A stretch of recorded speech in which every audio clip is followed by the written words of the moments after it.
তার পরনে ছিল একটি পুরনো কোটি, ঢিলেঢালা প্যান্ট আর মাথায় ক্যাপ, ছোট্ট গোঁফ, হাতে লম্বা লাঠি আর পায়ে একেবারেই বেমানান জুতা।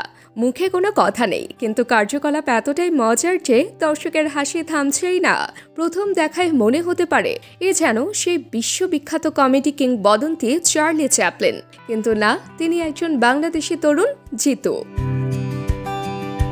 চার্লি চ্যাপলিনের মতোই নিঃশব্দে মুখাভিনয়ের মাধ্যমে কন্টেন্ট তৈরি করে বিনোদন দিয়ে যাচ্ছেন জিতু। তার স্বপ্ন ছিল একেবারেই আলাদা, সুস্থ বিনোদনের মাধ্যমে সমাজে পরিবর্তন আনা। আর সেই স্বপ্ন থেকেই মাথায় আসে চার্লি চ্যাপলিনের চরিত্রে অভিনয়ের আইডিয়া। নিজের জেলা ও এলাকাকে এই অভিনয়ের মাধ্যমে তুলে ধরায় বন্ধু মহলও ভীষণ খুশি। স্থানীয়দের ভাষায়, আমাদের মিশরের মানুষ তো প্রথমে দেখত, কিন্তু এখন সারা দেশেই জিতুর ভিডিও সবাই পছন্দ করছে।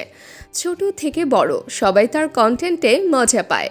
কন্টেন্ট শুটিংয়ের জন্য জিতু প্রায়ই যান চট্টগ্রামের আগ্রাবাদের জাম্বুরি পার্কে।